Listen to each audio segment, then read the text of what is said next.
नमस्कार। आकाशवाणी जयपुर अजमेर से प्रस्तुत हैं प्रादेशिक समाचार।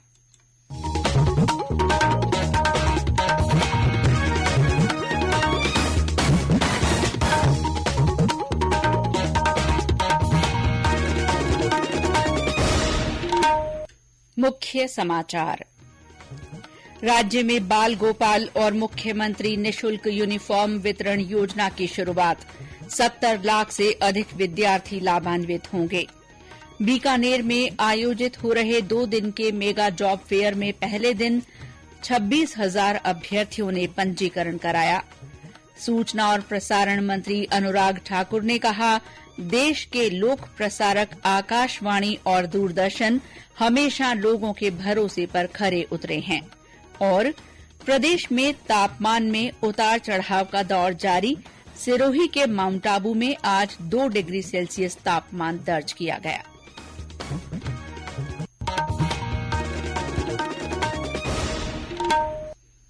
समाचारों के साथ मैं शीला चावला।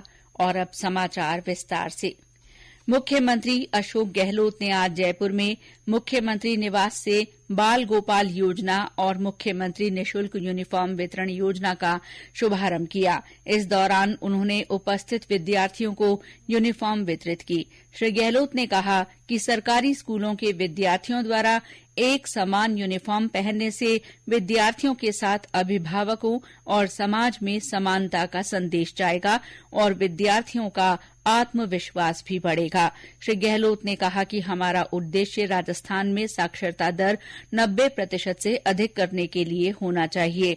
राज्य सरकार द्वारा गुणवत्तापूर्ण शिक्षा देने के लिए कई नवाचार किए जा रहे हैं। श्री गहलोत ने समारोह में मुख्यमंत्री बाल गोपाल योजना तथा निःशुल्क यूनिफॉर्म वितरण योजना के लोगो का अनावरण किया। उन्होंने राजस्थान के शिक्षा में बढ़ते कदम के तीसरे चरण के मोबाइल ऐप, दक्षता आधारित डिजिटल रिपोर्ट कार्ड और महात्मा गांधी राजकीय विद्यालयों में बाल वाटिका की प्रवेश प्रक्रिया शुरू करने के पोस्टर का विमोचन भी किया। दोनों योजनाओं पर 976 करोड़ 54 लाख रुपए खर्च होंगे और इनसे करीब 70 लाख विद्यार्थियों को फायदा मिलेगा। राज्य स्तरीय कार्यक्रम से प्रदेश के अन्य जिलों के विद्यार्थी, शिक्षक और अधिकारी भी वर्चुअली जुड़े। अजमेर में मुख्यमंत्री निःशुल्क यूनिफॉर्म वितरण योजना और बाल गोपाल योजना के तहत मुख्य समारोह जवाहर रंगमंच पर आयोजित किया गया, जहां संभागीय आयुक्त और जिला कलेक्टर ने विद्यार्थियों को दूध और यूनिफॉर्म का वितरण किया। इसी तरह बारां, टोंक, सिरोही, चित्तौड़गढ़, भीलवाड़ा, हनुमानगढ़, सवाई माधोपुर, डूंगरपुर, अलवर, बूंदी, जालौर में भी योजना के शुभारंभ के जिला स्तरीय आयोजन हुए। कौशल रोजगार और उद्यमिता विभाग का 2 दिन का मेगा जॉब फेयर आज बीकानेर के राजकीय पॉलिटेक्निक महाविद्यालय में शुरू हुआ। 2 दिन के जॉब फेयर के दौरान ऑनलाइन के साथ साथ ऑफलाइन रजिस्ट्रेशन की व्यवस्था की गई। इस दौरान राज्य सरकार की विभिन्न योजनाओं के स्टॉल्स भी लगाए गए हैं। इस मौके पर कौशल रोजगार और उद्यमिता विभाग की आयुक्त रेणु जयपाल ने बताया कि हर जिले में मेगा जॉब फेयर की श्रृंखला में ये आयोजन हो रहा है और अभ्यर्थियों में पंजीकरण कराने के प्रति काफी उत्साह है। इसमें अब तक 26,000 रजिस्ट्रेशन हो चुके हैं। अब तक 1200 बच्चे आ चुके हैं इंटरव्यू के लिए। इंटरव्यू शुरू किए जा चुके हैं। इसमें 10 सेक्टर की 60 कंपनियां आई हैं, जिसमें हेल्थ केयर है, टूरिज्म है, आईटी है, बैंकिंग है, अदर कंपनीज हैं, ऑटोमोबाइल्स हैं और अच्छी बड़ी बड़ी कंपनी आई है। हमारा प्रयास रहेगा कि अधिक से अधिक बेरोजगारों को रोजगार दिला सके। सवाई माधोपुर में आज जिला रोजगार कार्यालय की ओर से रोजगार मेले का आयोजन किया गया। इस रोजगार मेले में आईटी और अन्य क्षेत्रों की निजी कंपनियों ने युवाओं के साक्षात्कार लिए और उन्हें प्रशिक्षण तथा अग्रिम प्रक्रिया के लिए चयनित किया। भारतीय रिजर्व बैंक ने इस साल 1 दिसंबर से प्रायोगिक आधार पर खुदरा डिजिटल रुपया शुरू करने की घोषणा की है। डिजिटल रुपया ग्राहकों और व्यापारियों के क्लोज्ड यूजर ग्रुप में चुनिंदा स्थानों पर उपलब्ध होगा। डिजिटल रुपया एक डिजिटल टोकन के रूप में होगा और ये पूरी तरह से वैध होगा। उपयोगकर्ता मोबाइल फोन पर बैंक द्वारा उपलब्ध कराए गए डिजिटल वॉलेट के माध्यम से डिजिटल रुपए का लेन देन कर सकेंगे। क्यूआर कोड का उपयोग करके व्यापारियों को भुगतान किया जा सकेगा। रिजर्व बैंक की प्रेस विज्ञप्ति के अनुसार इसके लिए 8 बैंकों की पहचान की गई है। प्रायोगिक आधार पर डिजिटल रुपए की शुरूआत मुंबई, नई दिल्ली, बेंगलुरु और भुवनेश्वर शहरों में की जाएगी। रक्षा मंत्री राजनाथ सिंह ने कहा है कि देश के सैनिकों ने स्वतंत्रता के बाद से ही युद्ध और आतंकवाद विरोधी गतिविधियों सहित सभी चुनौतियों का साहस और दृढ़ता के साथ जवाब दिया है। श्री राजनाथ सिंह आज नई दिल्ली में सशस्त्र सेना झंडा दिवस सामूहिक सामाजिक उत्तरदायित्व कॉन्क्लेव के 4थे संस्करण को संबोधित कर रहे थे। रक्षा मंत्री ने कहा कि देश के लिए बहुत से सैनिकों ने अपना सर्वोच्च बलिदान दिया है और कई शारीरिक रूप से अक्षम भी हुए हैं।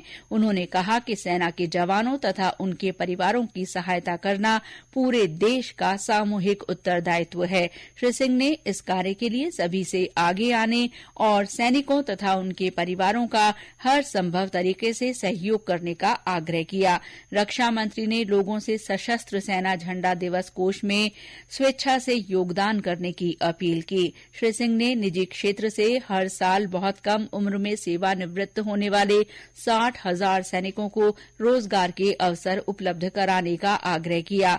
रक्षा मंत्री ने सशस्त्र सेना झंडा दिवस कोष के लिए एक नई वेबसाइट का भी शुभारंभ किया। उन्होंने सशस्त्र सेना झंडा दिवस के लिए इस साल के प्रचार अभियान का गीत भी जारी किया। ये समाचार आकाशवाणी जयपुर अजमेर से प्रसारित किए जा रहे हैं।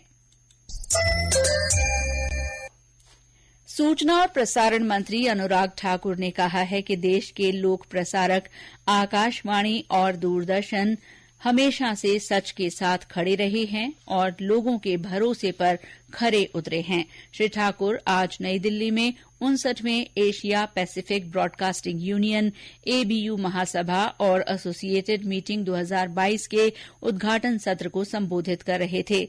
उन्होंने कहा कि मीडिया लोगों की निर्णय क्षमता पर गहरा असर डालता है, इसीलिए प्रसारण सामग्री में सटीकता इसकी प्राथमिकता होनी चाहिए।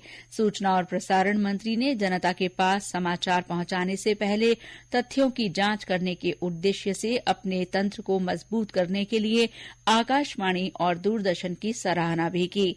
प्रसार भारती के मुख्य कार्यकारी अधिकारी गौरव द्विवेदी ने एशिया पैसिफिक ब्रॉडकास्टिंग यूनियन के आयोजन से बहुमूल्य परिणाम की आशा जताई। प्रसार भारती इस साल एशिया पैसिफिक ब्रॉडकास्टिंग यूनियन महासभा की मेजबानी कर रहा है। ये आयोजन भारत की आजादी के 75वें वर्ष के अवसर पर आजादी का अमृत महोत्सव के तहत किया जा रहा है। केंद्रीय जल शक्ति मंत्री गजेंद्र सिंह शेखावत ने आज जोधपुर में जनसुनवाई की। उन्होंने लगभग 4 घंटे लोगों के अभियोग सुने और उनकी समस्याओं के निराकरण का प्रयास किया। सवाईमाधोपुर जिले में रबी मौसम में यूरिया की मांग को देखते हुए आईपीएल यूरिया के लगभग 48,884 कट्टे उपलब्ध कराए गए हैं। जिले के कृषि उपनिदेशक ने बताया कि जिले में 2,25,000 मैट्रिक टन यूरिया उर्वरक प्राप्त हुआ है, जिसे पंचायत समितियों में मांग के अनुसार पहुंचा दिया गया है। उन्होंने बताया कि इस आपूर्ति के बाद किसानों की यूरिया की मांग पूरी होगी। और अब मौसम। प्रदेश में तापमान में उतार चढ़ाव का दौर जारी है। सिरोही के माउंट आबू में आज 2 डिग्री सेल्सियस तापमान दर्ज किया गया। इस बीच आज अजमेर, पिलानी, सीकर, कोटा, बाड़मेर, बीकानेर, चूरू, टोंक और बूंदी में तापमान गिरा है। मैदानी इलाकों में चूरू सबसे ठंडा रहा, जहां तापमान 5.2 डिग्री सेल्सियस दर्ज हुआ। मौसम विभाग ने कहा है कि अगले 4-5 दिन मौसम में खास बदलाव के आसार नहीं हैं। मौसम विशेषज्ञों के मुताबिक राजस्थान समेत उत्तर भारत में जब तक कोई नया वेदर सिस्टम सक्रिय नहीं होता, तब तक दिन में तीखी धूप रहेगी और सुबह शाम तेज सर्दी रहेगी। सर्दी का प्रकोप बढ़ने के साथ ही अजमेर नगर निगम ने सड़क किनारे और फुटपाथों पर रहने वाले बेसहारा लोगों को रैन बसेरों में शिफ्ट करने का काम शुरू कर दिया है। अजमेर शहर में निगम द्वारा 7 स्थानों पर रैन बसेरे चलाए जा रहे हैं। 66वीं राज्य स्तरीय अंडर 14 छात्र छात्रा कबड्डी प्रतियोगिता आज से भरतपुर में शुरू हुई। प्रतियोगिता का शुभारंभ जिला कलेक्टर आलोक रंजन और महापौर अभिजीत कुमार ने ध्वजारोहण कर किया। इस दौरान सभी टीमों के खिलाड़ियों को खेल भावना से खेलने की शपथ दिलाई गई। खिलाड़ियों ने आकर्षक मार्च पास्ट किया। उद्घाटन समारोह में खिलाड़ी छात्राओं ने मार्च पास्ट किया और रंगारंग कार्यक्रम पेश किए। प्रतियोगिता में प्रदेश के सभी जिलों से 68 टीमों के 840 खिलाड़ी भाग ले रहे हैं।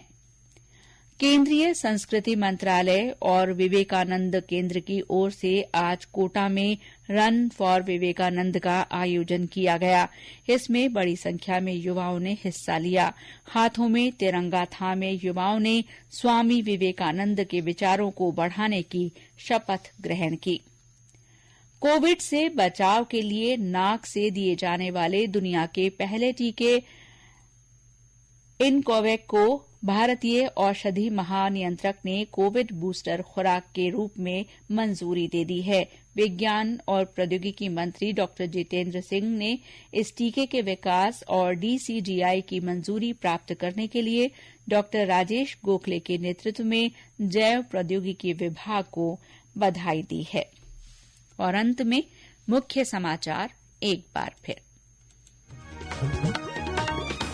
राज्य में बाल गोपाल और मुख्यमंत्री निःशुल्क यूनिफॉर्म वितरण योजना शुरू हुई। इनसे 70 लाख से ज्यादा विद्यार्थी लाभान्वित होंगे।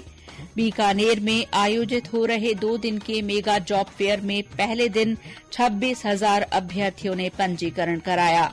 सूचना और प्रसारण मंत्री अनुराग ठाकुर ने कहा है कि देश के लोक प्रसारक आकाशवाणी और दूरदर्शन हमेशा लोगों के भरोसे पर खरे उतरे हैं। और प्रदेश में तापमान में उतार चढ़ाव का दौर जारी है। सिरोही के माउंट आबू में आज 2 डिग्री सेल्सियस तापमान दर्ज किया गया। इसके साथ ही प्रादेशिक समाचार बुलेटिन समाप्त हुआ। नमस्कार।